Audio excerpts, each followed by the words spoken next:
ছোটবেলায় যে ঠাকুর সহজ পাঠ পড়ার সময় থেকেই আমাদের সবার মাথার উপর তার স্নেহের হাত রেখেছিলেন, আজ সেই ঠাকুরের জন্মদিন।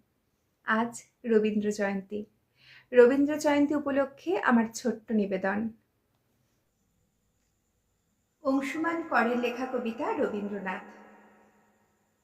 শিলাইদহভাবে আপনি ওদের, জোড়াসাঁকোভাবে আপনি এদের। বিশ্বভারতী ভেবেছিল জর্জ বিশ্বাসের নন, আপনি তাদের। রবীন্দ্রনাথ, আপনি আসলে কার? যুদ্ধের সময় ট্রেঞ্চের মধ্যে শেষ নিঃশ্বাস নেয়ার আগে এক তরুণ কবি ভেবেছিল আপনি তার।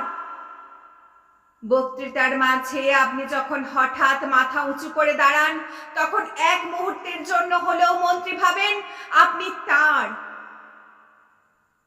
নতুন বৌঠান কি কোনো দিন ভেবেছিলেন আপনি তার?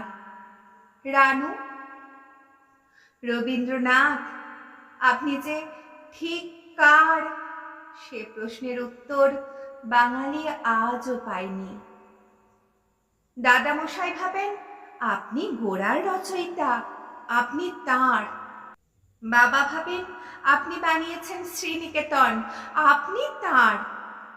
মা ভাবেন আপনার সুরেই বেজে উঠেছে ওর বীণা, আপনি তার। ভীরু কিশোরী যে মুখ ফুটে বলতে পারেনি, শুধু চিরকুটে লিখে দিয়েছে হাতখানি ওই বাড়িয়ে আনো, দাও গো আমার হাতে, ধরবো তারে ভরবো তারে, রাখবো তারে সাথে। সে মনে করে আপনি তার।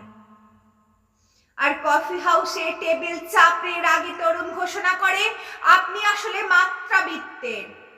যতজন বাঙালি ততজন রবীন্দ্রনাথ।